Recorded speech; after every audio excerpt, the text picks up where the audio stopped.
Greetings, Word Horde. We're here with an exciting option for you.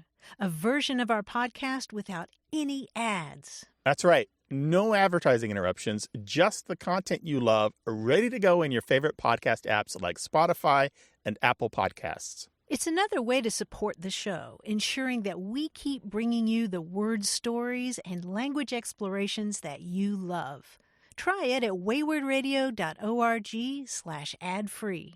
And it's affordable. For just a small subscription fee, you can enjoy A Way with Words uninterrupted, except by us. Plus, it makes a great gift. Know somebody who loves language as much as you do? Give them the gift of words. Easy to sign up, easy to enjoy. It's the same A Way with Words, just streamlined for your listening pleasure. Go to waywardradio.org/ad-free. Support us, support the show, and enjoy an ad-free listening experience. waywardradio.org/ad-free. Thank you. You're listening to A Way with Words, the show about language and how we use it. I'm Grant Barrett. And I'm Martha Barnett. Grant, let's say it's a hot day and you're drinking from a water bottle and I'm really thirsty. What if I said, hey, can I get a swig? Alberti. I don't know. What is that? It means I'll drink the water without putting my mouth to your bottle or your glass or Got whatever. you. So just stop the spread of germs. Yeah. Oh, yeah. nice. Although you're still getting my backwash. Right? I hadn't thought about that. There should be another word for that. But right? wait a second. So there's a term for taking a drink out of someone else's water bottle without putting your lips on the container. Yeah, yeah. Oh. You might hand the bottle to me and say, make sure you birdie it. Make sure you birdie it, Yeah. right? Yeah, but I did an informal poll of my friends, and the other term that's used a lot is waterfalling. Waterfalling. Yeah. Just pouring it into your mouth rather than drinking. Yeah, right. my friend Elwin is a champion waterfaller. He's got a reputation. How do you get a reputation for waterfalling? I guess you do it a lot. Yeah. But who knew there were terms for this? I only learned these terms recently, which is why I'm bringing it There's up. probably more than two. There are. Some people call it baby birding, and some people call it airing. Like Airing? not air on the side of. So there's an air gap between your lips and the mouth of the bottle. Nice. Yeah. That makes perfect sense. Yeah, it's the kind of thing that you think that should have a term for. Yeah, it. that should have a term. And I love that these arose kind of independently, and there are probably more. And we definitely want your calls and emails about your terms for drinking out of a bottle without putting your lips on it. 877-929-9673. And you can always email us, words@waywardradio.org, and talk to us on Twitter at WAYWORD. Hello, you have a way with words. Hey, how's it going? Going well. Who's this and where are you? This is Father Constantine Lazarakis. I'm calling from Southampton, New York. Well, welcome to the show. What can we do for you, Father Constantine? Okay, cool. So this is kind of fun. I read to my kids, for the second time actually, Peter Pan. We finished it a couple of months ago. And when I got to the last paragraph, I read this sentence, and it kind of confused me. So I'll tell you what the sentence is. It says, when Margaret grows up, Margaret, of course, is Wendy's daughter. Now, Wendy's an old lady now, right? It says, when Margaret grows up, she will have a daughter who is to be Peter's mother in turn.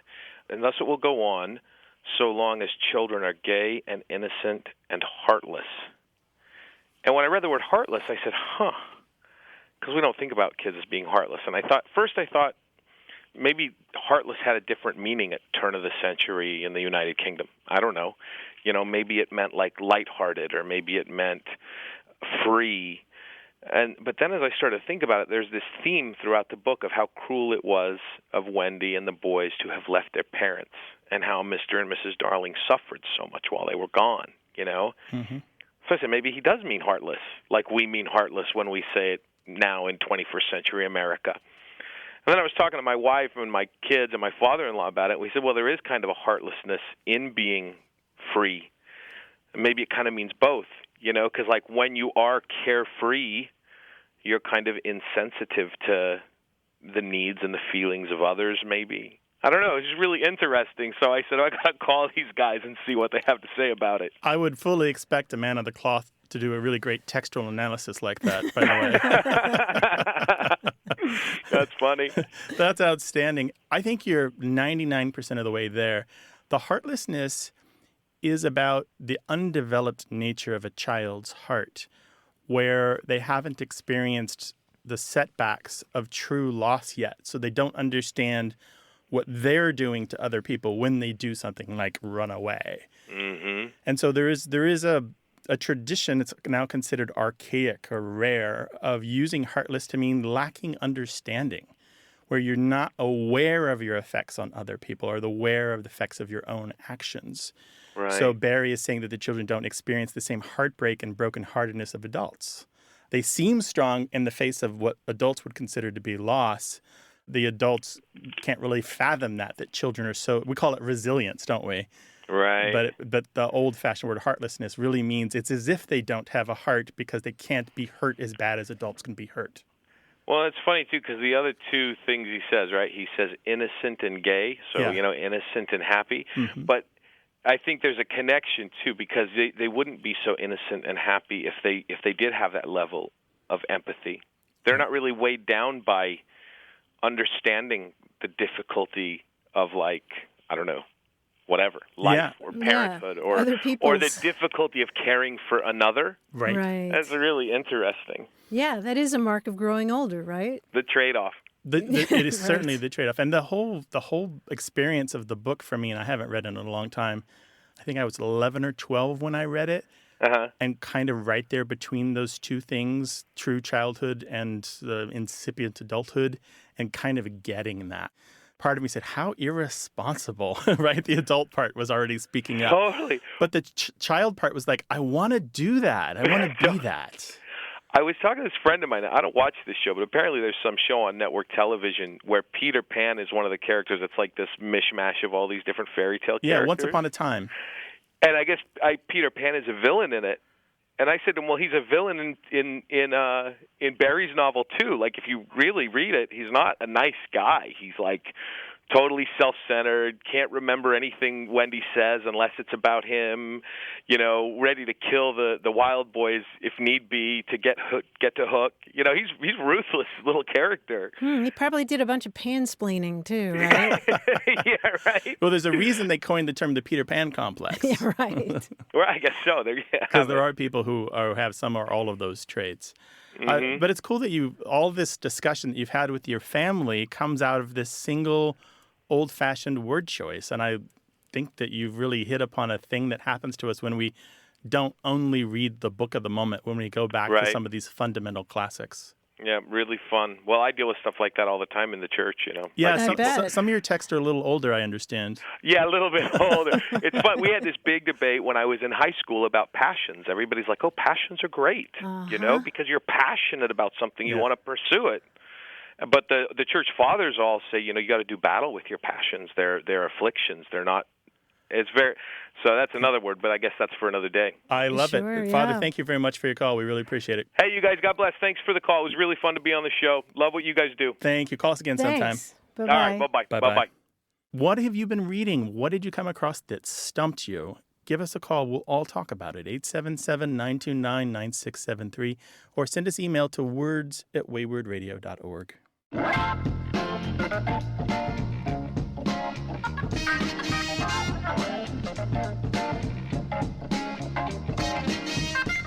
Grant, a word that's new to me is pegan, P-E-G-A-N. Some kind of vegan? Yes. Somebody that eats only peas?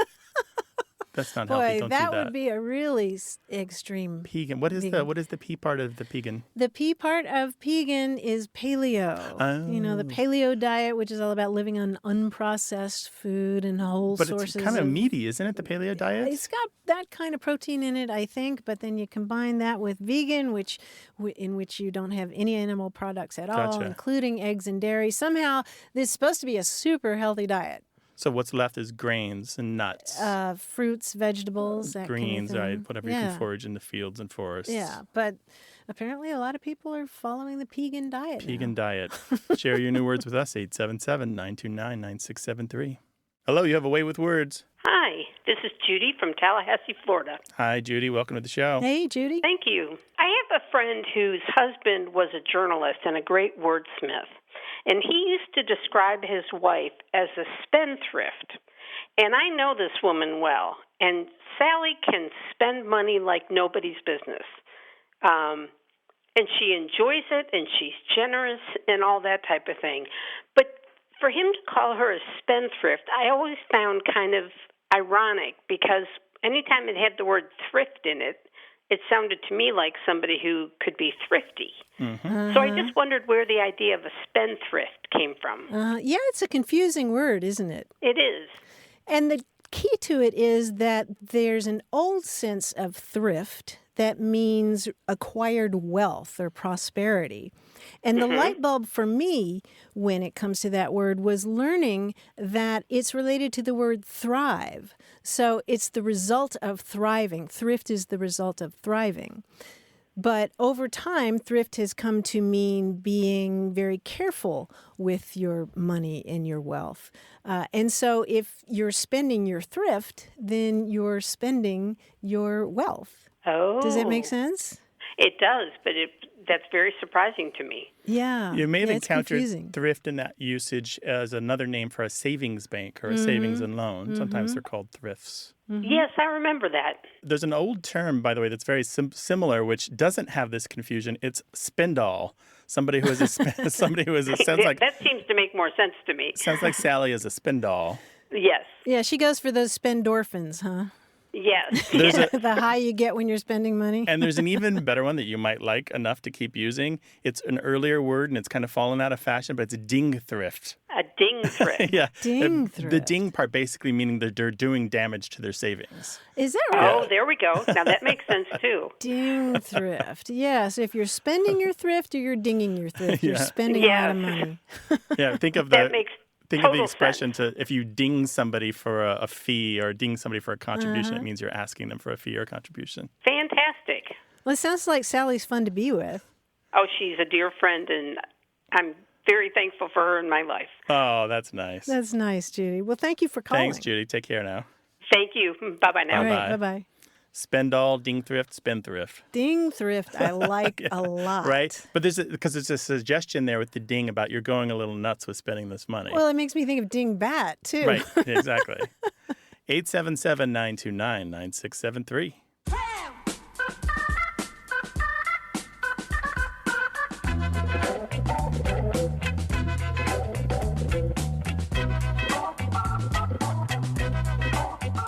I didn't realize that there was an actual term for something that I've thought about from time to time. It's cultural cringe. Do you know this term?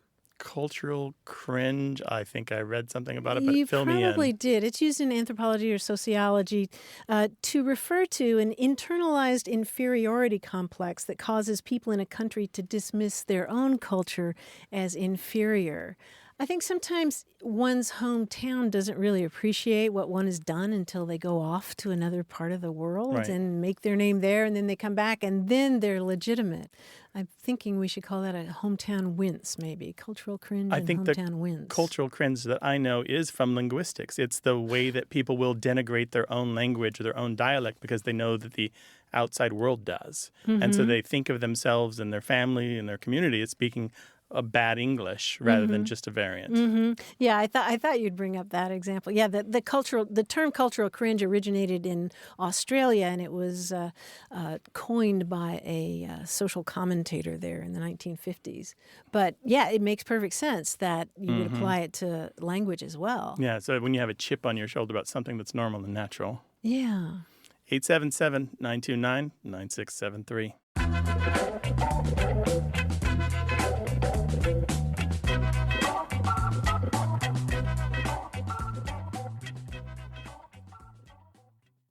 Got a minute? We need your help. Head over to gum.fm/words and share your thoughts in our quick survey. Your feedback matters. It's the backbone of our show's success. Thanks for making our show even more successful. That's gum.fm/WORDS. Thank you. You're listening to Away with Words, the show about language and how we use it. I'm Martha Barnett. And I'm Grant Barrett, and we're joined by our quiz guy, John Chinesky. Hi, John. Hi, Grant. Hi, Martha. Hi, John. What's up, bud? Well, I was thinking lately about math. Sometimes we try to mix up letters and numbers here. Now, everyone can do math. There's no reason to be afraid of it. Well, I've come up with something I call writer's math. It's similar to other puzzles we've done here. I'll give you a sentence with a number hidden in it somewhere. That is the word, the name of a number. All you have to do is find it and tell me that the sentence equals whatever that number is. Okay. Oh, okay. Now, you'll probably need a pencil for this just to scribble down what I'm saying. If I say, launch yourself on every wave, you would say that sentence equals? 1. 1, yes. Can you tell me why? On every, O-N-E. Oh. Yes, very good. Between on and every, there's O-N-E. Now, that happens to be from the journals of Thoreau, by the way. Now, just as a hint, there's a break between letters in every hidden number. It's between 2 or more words. Gotcha. Just as a hint. Good. Here we go. Anything that won't sell, I don't want to invent. Anything that won't sell, I don't want to invent. Right. Oh, I know what it equals. What is it? What is that? 2. Equals 2, Oh, yes. That That won't. won't. Right. TWO. That's a quote from Thomas Edison. Here's the next one. Oh, that I could travel even though on foot and in utmost poverty. Oh, that I could travel. Even though on foot and in utmost poverty. Yeah, I know what it equals. 11. 11, yes. That is a Baha'i prayer. It equals 11. Travel even. I Here we like that go. these are famous things. Yeah, me too. Yeah, I happen to find a lot of really cool ones. Let's see. This one, I'm not sure where I got this from, but it's a nice one. The hard knocks of our teen years were not as bad as they seemed back then. The hard knocks of our teen years. Oh, I have it. Go ahead then. 14. Equals 14, yes, of our teen Oh, years. nice. 3 words. Yeah, very good. How about this one? A chicken in every pot, a car in every garage. A chicken in every pot. A car in every garage. Let's see. Chicken. Oh, there it is. 9. 9. That's right. This is a Republican pamphlet for, do you remember what president that was? It was Hoover, wasn't it? Herbert Hoover, yes. In every, chicken in every, there's 9. How about this one? Speaking of politics, the reason for public distaste of Congress is politicians' obsession with re-election. With 3? Oh, boy, that's a long one. With 3. 3 elections? 3 is right, Martha. nice. You got it. Equals 3. That's Texas Congressman Beto O'Rourke. Oh. All right, that was fantastic. That's what I call writer's math. You guys did great. Wow, I was thinking like, amount per word for articles submitted, but okay. That's what a writer would think of when they think And of that. 120 Yeah. days to be paid. That's right. Thank you, John. Thanks, John. Really appreciate it, buddy. We'll talk to you next week. Thank you, guys. Talk to you then. Take care. We do a lot of goofing around with language on this show. We'd love to goof around with you. So call us with your language question or story, 877-929-9673, or send it to us in email. The address is words@waywardradio.org. Hello, welcome to Away with Words. Hi, Grant. This is Alice Sweeney calling from Atlanta, Georgia. How are you? I'm fine, Alice. Glad to have you on the line. What's going on? I have a question about orphans. My mother-in-law were watching, some daytime soap opera, and someone made mention of a kid being a half orphan. So we just kind of joke and we're like, you can't be a half orphan. That makes no sense. So we started talking a little bit further, and I was like, well, is there a word for an adult that has no parents? Because that doesn't seem right either. Like, if you're an adult, are you still an orphan? So that's my question. Is there a word for an adult who has lost both of their parents? So a half orphan is someone who's either motherless or fatherless? That's the context they were using it in, yes. I see. Okay. And so you're wondering if there's a term for an adult who loses both parents fairly early in life, not necessarily Or at in any childhood. point, right? Why can't you be 70 and lose your parents and still be kind of orphan? Well, yeah, that's what my husband said. I was saying for myself, my parents passed away before I was technically an adult, but I was like an older teenager. Mm-hmm. So I was like, well, was I like only an orphan for like a year? And what am I now? Because I still don't have parents. Huh. I don't know of a specific word for that. I've heard adult orphan and elder orphan for older ones. I've also heard midlife orphaned and just Yeah. orphaned adults, just a kind of ordinary English phrase. Yeah, I mean, the word orphan throughout the centuries has tended to apply to children, not always. And by children, meaning people who are under the age of the majority, not just simply the offspring of another person. Right. That's one of the problems, that a child can mean an adult, right? Because you are still the child of your parents, even if you're 28. Yeah. Right. And it is a particular state that I think deserves some kind of recognition. I've lost both my parents, and it's quite a step in your life. Exactly. Yeah, and it's also kind of the feeling of like there is a kind of a loneliness about it where it's just you. Mm-hmm. And it's more so of that feeling where when you're a kid and you think, when I'm an adult, I'm going to understand all this. But I kind of feel like you never really have that, I'm an adult all the way on my own, until you have that kind of realization where it's like, oh, no, I'm literally on my own. Right, and I'm literally next. Right, exactly. Yeah, Mm-hmm. but easier with siblings, perhaps, or aunts and uncles who are still around. Right. I don't know. I'm sorry, go ahead. No, go ahead. I feel like maybe it would be easier with siblings, but not necessarily aunts and uncles, because they're not my parents. Mm-hmm. Like, I have aunts and uncles, but it's not the same feeling. Okay. Yeah, it feels like the next generation coming to the top, you know? Mm-hmm. It's significant. It's a significant feeling. Infantry moving up to face the enemy. Yeah, you're now on the front line. I hadn't thought about that, but yeah. Well, I wonder if anybody else listening has a thought about that. I hope so. I'd be really interested to see that. Well, if you have a suggestion for us, a better term besides adult orphan or elder orphan, give us a call, 877-929-9673, or send it to us in email. The address is words@waywardradio.org. Alice, thank you for your call. We really appreciate it. Thank you so much. Love the show. Thanks, guys. Thanks. Bye. Bye. Bye-bye. Hello, you have a Way with Words. Hi, this is Karen Graham from Waco, Texas. Hey, Karen. Welcome to the show. Hi, Karen. Well, I am a 7th grade English and history teacher, and my class and I had a question because we had a word come up in 2 different contexts it had 2 really different meanings, and that word is vice.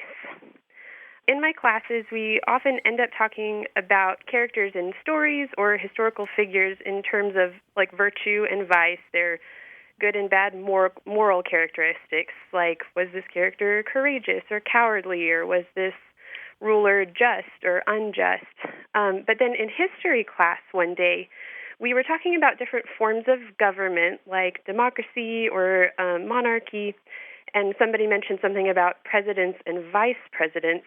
And one of my students raised his hand and asked, kind of jokingly, why is the vice president called that? Is it because he's a bad person, or is he not as good as the president is? And then I really didn't have a good answer for that because I was not sure where those 2 totally different meanings of the word came from. Well, the thing that's going on here is that these are actually 2 different words spelled the very same way. Okay. And the vice, like vice president, comes from a Latin word that's spelled exactly the same way that means in place of. So you have vice president, who's the guy or woman in place of the president. And you have words like viceroy, which is a deputy of the king, the French word for king there. And the other vice is one that comes from a Latin word vitium, V-I-T-I-U-M, or witium, as you might say in Latin class, that means fault or blemish or damage, moral fault, wickedness, something like that. And that eventually evolved into a similarly spelled word, V-I-C-E. And the cool thing about that, too, is that you can give your students a couple of vocabulary words that come from that same root, one of which is vitiate, V-I-T-I-A-T-E. Like a mind vitiated by prejudice means a mind that's been damaged or spoiled by prejudice. And one more SAT word is vituperative. Oh, yes, I've heard that one before. Yeah, which comes from that same root and has to do with, being damaging. Wow. Like vituperative remarks are full of anger and hate. Huh.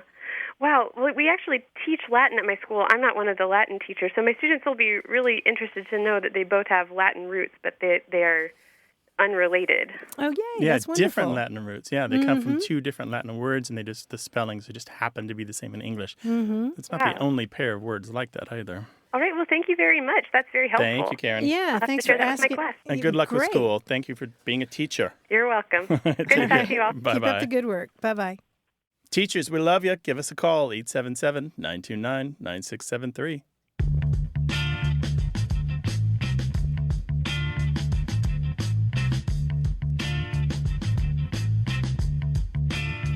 The other day, looking through the dictionary, I tripped over the word famulus, Famulus. Do you know this term? No, does it have something to do with family? It does. It's distantly related to the idea of family. It originates in the idea of a servant or an assistant, and it's been used historically to refer to a servant or an assistant to a sorcerer or a magician. So I thought that maybe it was in the Harry Potter series. I haven't read the whole thing. I don't think I've seen it there, no. But famulus, somebody who helps you do things that are magical. Talk to us on Twitter, WAYWORD. Hi there. You have a way with words. Yes, hi there. How are you? Doing well. Who's this and where are you? This is Rod, and I'm in LaPorte, Indiana. Well, Rod, what can we do for you? My ancestry on my father's side, going way back, came here from Wales, and I've always been happy with that ancestry, and lots of great actors, singers, writers from Wales. Sure. But in the course of time, I've heard people refer to welshing on a debt. And that always bothered me. I didn't know what it meant, but it sounded a little bit like a ethnically nasty kind of thing to say. So I'm not sure whether it is that or not. Yeah, it is. It goes back to this reputation that the Welsh supposedly had for being dishonest or for cheating people. One of the earliest forms of it we find is a Welsher, somebody who cheats on a debt or cheats on a deal or an agreement. These days, the Welsh people that I've spoken to, and I've known a few, all kind of laugh at it and find it a little hurtful, but they wouldn't rank it up there with the worst ethnic slurs, you know. But it's maybe not quite that bad, right? It's very avoidable, though. It's one of those words that once you realize that there might be somebody offended by it and that it goes back to this undeserved reputation, you can easily just say they reneged or waffled or flip-flopped or whatever approximate synonym you can come up with. I'd like to trace it to one particular Welsh crumb bum who gave the rest of us a hard time. It could be, right? One guy. One guy, yeah. There's always one, right? 1850s at least, probably older. It goes back to the idea of taffy, which is the stereotypical name for a Welsh person, taffy being dishonest and cheating a gambler out of what he's owed. Good grief. Well, I'm sure Richard Burton and Dylan Thomas and myself all object to this. Yeah. All three of you. Yeah, the Welsh have gotten a raw deal in a lot of different ways, and I don't want to go too much of a tangent, but in particular, their language has often been stomped on, trampled on, mistreated, ignored, outlawed, ruled against, and so forth for over the very long history of the Welsh and the English. Yeah, well, if you're not born Welsh, the Welsh language is well worth avoiding. Oh, I don't know that. Every language has got its joys, right? Yeah, my grandfather on my mother's side had ancestors who were Welsh, and I love to hear him count in Welsh. Yeah, that's wonderful. Oh, that must be something to hear. Yeah, ain, tain, tethery, feathery, something like that. That's wonderful. It was very musical. Rod, I know it's quite baffling to look at a Welsh road sign and have no clue as to how to pronounce it. None. Oh, a day with a grammar book, you'd have that squared away in no time. At least the pronunciation part, if not some of the meaning. Well, I know you guys are busy looking up lots of things, but if you ever have some spare time, find that one bad Welshman and give the rest of us a break. That we'll do, Rod. But you're right. It is considered offensive by some, and it's certainly avoidable. So people should try to avoid saying somebody Welsh. I'm sure there are very few Greeks or Russians who find it offensive, but as a Welshman, I do find it offensive. All right, you take care of yourself. All right, nice to talk to you. Okay. Thanks, Rod. Bye-bye. Bye-bye. So long. So that verb is to Welsh, W-E-L-S-H, or to Welch, W-E-L-C-H.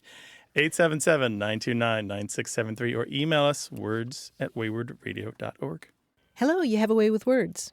Hello, this is Chandler from Chesapeake, Virginia. Well, welcome to the show. What can we do for you, Chandler? Well, I have a question about a term I heard my mother and father-in-law use, and I'd never heard it before or since. Well, the first time I heard them use it, they were talking about their strawberries. They had a huge patch of strawberries, and they said, "We have strawberries up the gump stump." And I had never heard up the gump stump before, and I haven't never heard anyone else use it except for them. Up the gump stump, so they rhyme? Yep. That's what they said. And that meant a lot of strawberries. It meant a lot, well, whatever, yeah, a lot of anything. About when was that? Do you remember? Oh, probably, the first time I heard it, golly, was probably in the early 60s. Okay, gotcha. And my father-in-law was from North Carolina, and my mother-in-law was from California. But I have a feeling it probably came from his side of the family. The oldest variant of this that I know of is up a gum tree, or just plain old up a tree. And this goes back to at least as far back as the 1820s in the U.S. and Canada and Australia. So if someone is up a gum tree or up a tree, it's kind of like a treed animal. The hounds are baying at the foot of the tree, and you've got no place to go. And then before too long, it's kind of elaborated upon. And both in Australia and in the United States, you could see people saying or hear people saying possum up a gum tree. And the possum in Australia and the United States, they're different animals, but the expression works in both places. And then as early as 1912, you might see possum up a gump stump, where I believe it's the same expression. And what's happened is they meant the stump of a gum tree, but for the rhyming sake of it, they call it a gump stump, because we do that in English. We make stuff rhyme sometimes just for the rhythm and the sound of it. So 1912, there is a song that I think one of the main lines is possum up a gump stump.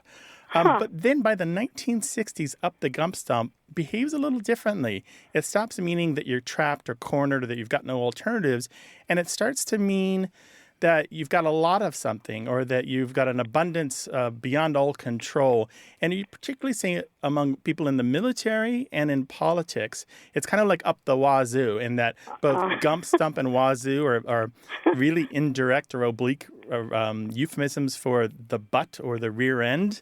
The idea being that you've got so much of something that it's showing up in unexpected places. So it's up the gump stump or out the wazoo, right? Oh, well, he was in the Navy. Oh, there you go. So maybe that's where he got it. I don't know. I was thinking it was something from North Carolina because I know they had some weird sayings down there. It's possible. But maybe it was just from the Navy. The earliest use that I know of in print for certain, and there are probably others, was Ken Kesey in his jail journal. He was the acid guy, the drug experimenting guy. The One Flew Over the Cuckoo's Nest guy. Right? Yeah. Really? So you've got time up the gump stump. So he's talking about being in jail and having all the time in the world. But no doubt it's older than 1967. That's just the first use that I know of. Well, I certainly appreciate the information. Chandler, thanks for sharing your story with us. Thank you. You're certainly welcome. Take care now. Bye-bye. You too. Bye-bye. Bye-bye. 877-929-9673.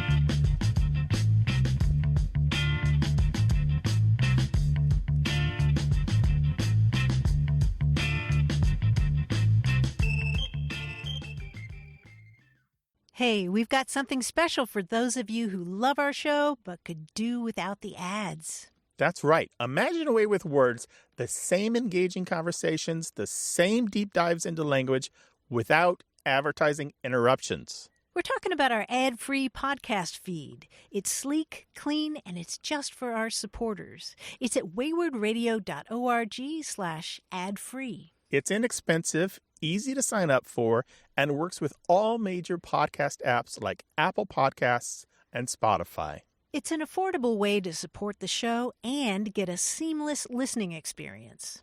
And if you're feeling generous, why not give a subscription to another A Way with Words fan?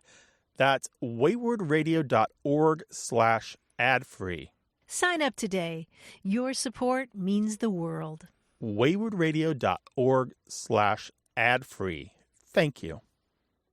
You're listening to A Way with Words, the show about language and how we use it. I'm Grant Barrett. And I'm Martha Barnett. From time to time on the show, we share books that we're reading. whether they have to do with language or not. As it happens, the one that I'm reading is called Dictionary Stories, Short Fictions and Other Findings. It's by Jez Burrows. And this grew out of an experience that Jez Burrows had when he opened the new Oxford American Dictionary, and he was looking up the word study, but his eyes were drawn to the example sentence that accompanied the definition. And the sentence went, "He perched on the edge of the bed, a study in confusion and misery."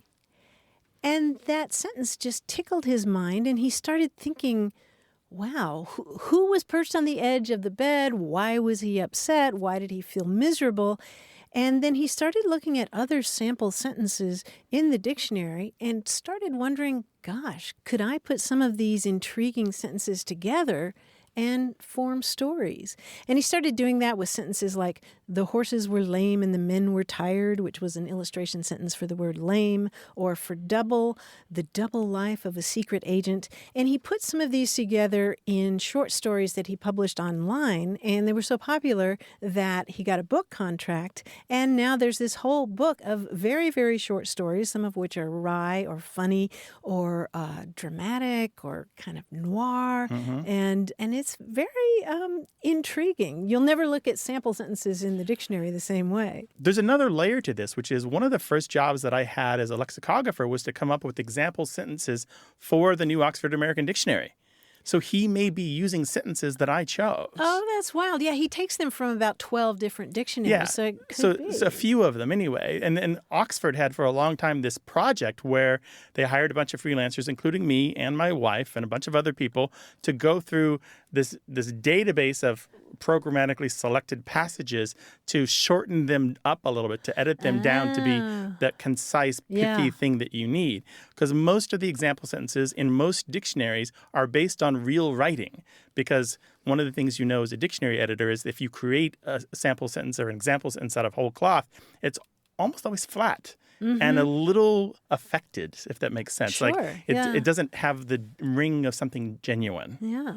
Well, I think you would enjoy this book then. Yeah, Dictionary Stories by Jez Burrows. I've got a book for you. And this is a book that my son and I read. He read it first and loved it so much that he insisted that I read it too. And it's The Leveler by Julia Durango. So this is young adult fiction.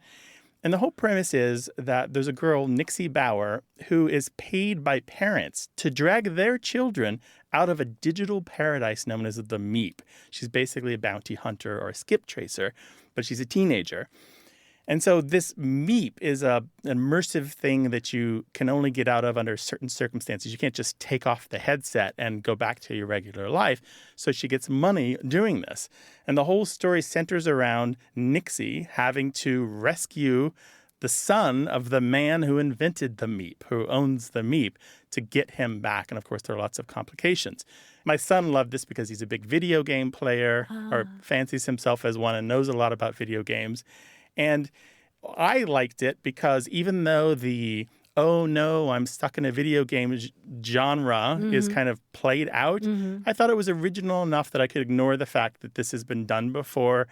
And I think it's none the worse for wear. Julia Durango, the author of The Leveler, doesn't preen at her own writing, which is something I often find that really irritating, particularly in young adult fiction. The plot is fast-moving, and I think she does a pretty good job of talking about our societal worries about video games in general, like obliquely or indirectly referencing them without being preachy or pedagogical or didactic. In any case, that's The Leveler by Julia Durango. It's young adult fiction. Cool. Easy read. We'd love for you to share what you're reading. You can send it to us in email. That address is words@waywardradio.org, or give us a call, 877-929-9673, or hit us up on Twitter @Wayward.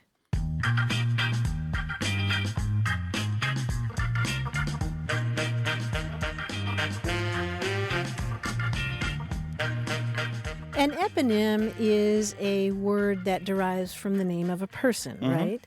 And an acronym is a word that derives from the first letter of a whole bunch of words, right? And usually you can say it as a word itself. Right. And there's a word that is both. Oh, really? Yeah. APGAR. Oh, APGAR, like the APGAR test. Yes. From the woman who invented the test they do for newborns to test their development, I guess. Yes. Dr. Virginia Apgar developed this test that's called the Apgar test, and it measures appearance, pulse, grimace, activity, and respiration. So it carries her name, but it's also an acronym. Oh, I love that. Isn't that cool? Well, it's a kind of a backronym, though, right? So kind of, yeah. Eponymous backronym? I like that expression, yeah. That's my new album. Yeah, isn't that cool? Apgar. Well, she did something well, right? She did a thing, and the world still uses it, and it's important. But it's funny how simple it is, right? I know, right? But it did make a big contribution to neonatal health. Absolutely. 877-929-9673. Hello, you have a way with words. Hey, Martha. Hey, Grant. How are you guys today? My name is Sean, and I'm calling from Washington State. Well, welcome. What can we do for you? So I was wondering about the phrase, right up your alley, to describe something that somebody in particular that you have in mind would be fond of. I was just watching a YouTube channel, a blogger specifically, who does reviews for clothing, websites, things like that. And she's a British blogger, and she said, right up your street. And I've never heard it said that way. And I've heard the phrase my whole life just as right up your alley, so I was kind of wondering about the difference there. Mm-hmm. Not much, really. They're both used on both sides of the Atlantic or throughout the English-speaking world, and they have about the same history, both right up or down one's alley or one's street. Or sometimes it's to be in one street. That's more old-fashioned. Date to the early 1900s. And before that, people might have said something else, like it's not my cup of tea or it is my cup of tea. Or like right up my alley would be like in my wheelhouse. Yeah. Like something I know how to do really well. Yeah, something I know how to do, yeah.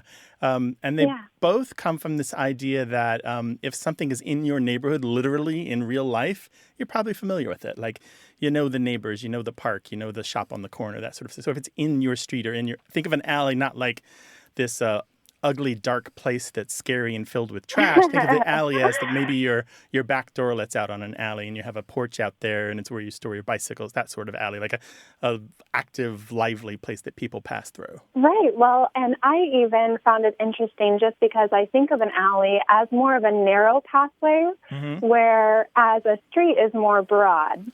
So I thought maybe there was something there as far as it being specific to a particular person that you have in mind.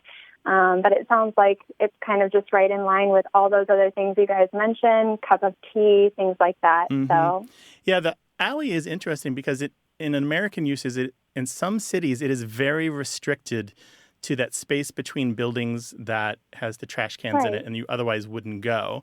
But in the original sense, an alley was a wide street that was lined with trees, and it comes from the French allée, and they still use it in French in that way. And so there are still, in parts of this country and throughout the English-speaking world, alleys that are nothing like the trash can little crevice that you might have in a urban city. Well, thanks so much, you guys. Thank you, Sean. We listen to you all the time here at my office at work, so we love your show, and you guys are great. Our show is right up your alley, is what you're saying, right? You have an affinity for it. Well, you're our cup of tea, too, Sean. Thanks for calling. Thanks, guys. Bye-bye. Have a good day. Bye, Sean. We know there's a word or phrase you've been kicking around in your workplace. We'd love to talk with you about it. So call us, 877-929-9673, or send it to us in email. That address is words@waywordradio.org.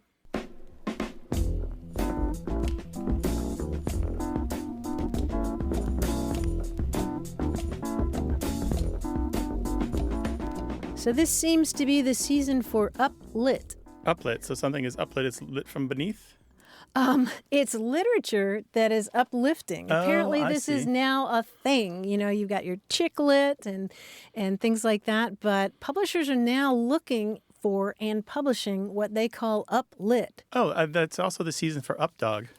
What is updog? Not much. What's up with you? I walked right into that, did I not? I thought you were setting me up with uplit. 877-929-9673. Hello, welcome to Away with Words. Hello. Hi, who's this?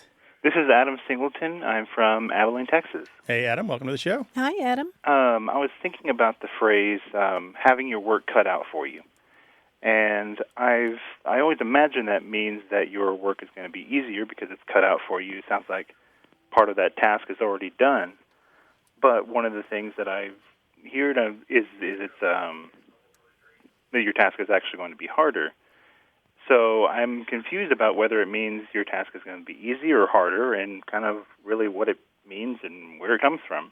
This expression goes all the way back to the early 1600s and an earlier version, which is to have all one's work cut out. And the idea is if you're a tailor and you're making a suit or something, you have all of your work, all of your material cut out for you before you start to sew things together. So there's an assistant who is stacking up this work that you have to turn into garments. And the whole idea is that they get ahead of you? Yeah, and that you've got everything all planned out and you start out organized. And then somebody is cutting the material out for you to sew together. It's interesting that it has those two senses that you're talking about, that work is sort of piling up on you, which would happen if you're a tailor and the assistant is cutting out all this material literally for you. cutting stuff out for you. Yeah. Okay. So it's like you've got the work ahead of you, but they're also cutting it for you. Yeah. So that's helping too. So I can see where you get the two different senses of it. So somehow you don't have control. Mix. Yeah, you don't have control over the work that's coming, basically, right? Right. Okay. Yeah. It's coming at you. Coming at you. Sort of like Lucy and Ethel in the chocolate factory. Yeah. With the conveyor belt. All right, that makes sense. Yeah, that explains why I heard, it sounds like from context it would be an easier job or a harder job. It's someone's doing work for you, but it also means you have more work ahead. Thanks, Adam. We appreciate your call. Yes, thank you. I love the show. Thank you. Take care. Thanks. Bye-bye. Language English has got some stuff from some strange places. 877-929-9673.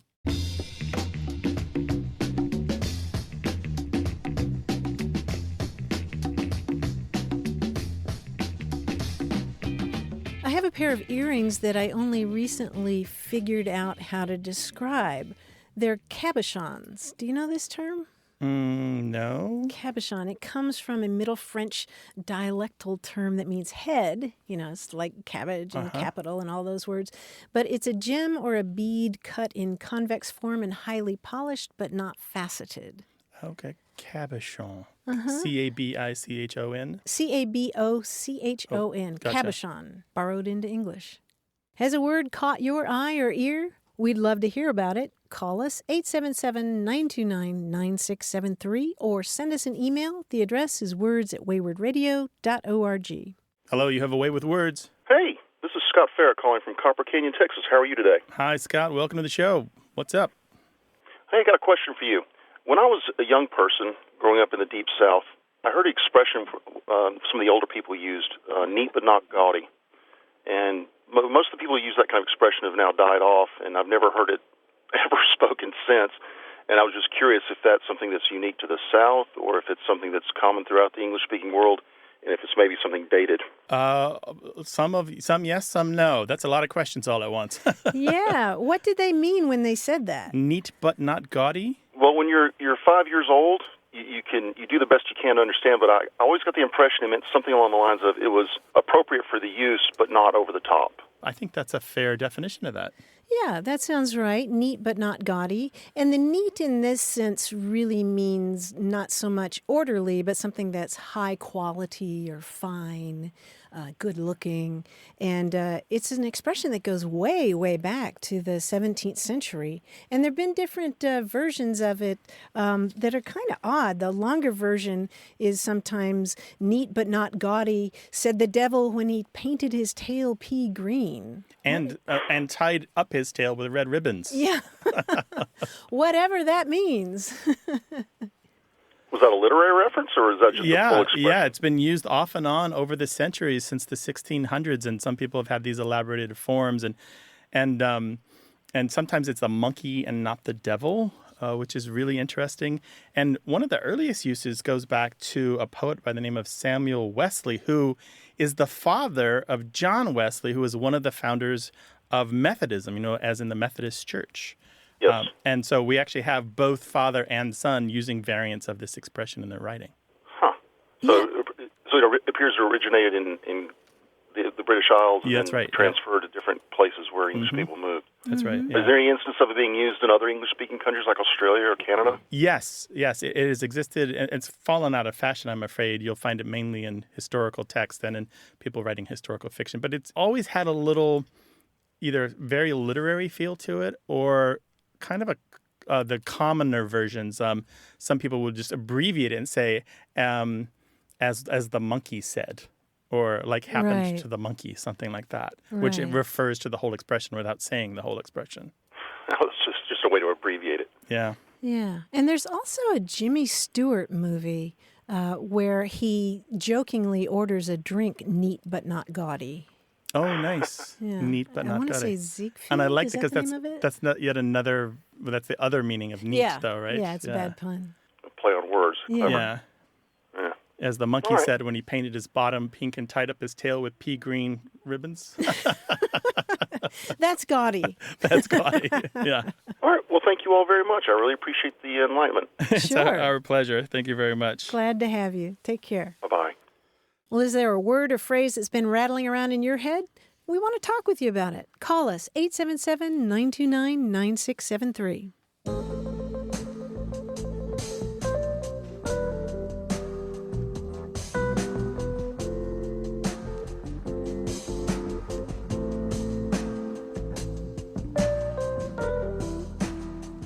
I loved this tweet from someone whose handle is Crooked Roads 770.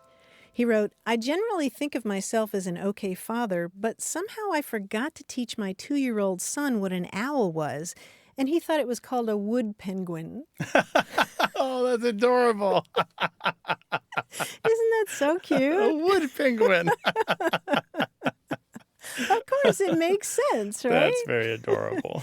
And of course, the thread that followed it resulted in a lot of other examples like that. Somebody named Terry Cloth said, one of my nephews thought that bats were called space kittens. Oh, that's nice.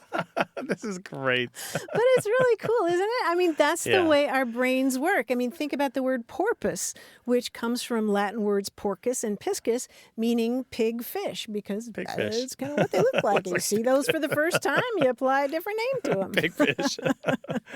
Share your pigfish stories with us, 877-929-9673, or email words@waywardradio.org.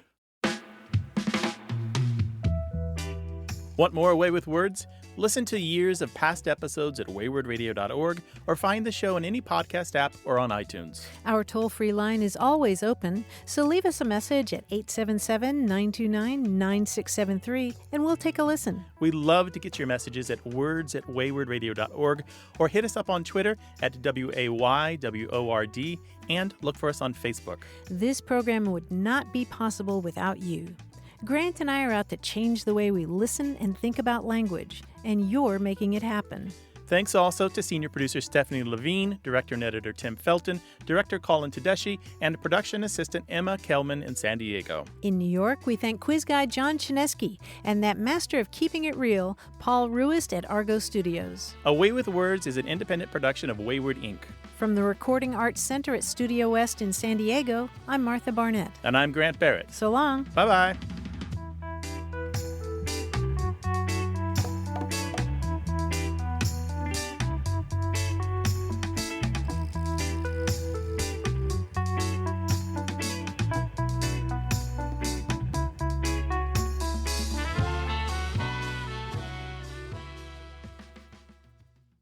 Hey, listeners, we have a favor to ask. We'd love for you to fill out our listener survey at gum.fm/words. Your feedback is crucial. It's quick, and it helps us make our show even better. It shapes our show, helps us plan, and ensures we're bringing you the content you love. That's gum.fm/WORDS. Thanks for being a part of what we do. Thank you.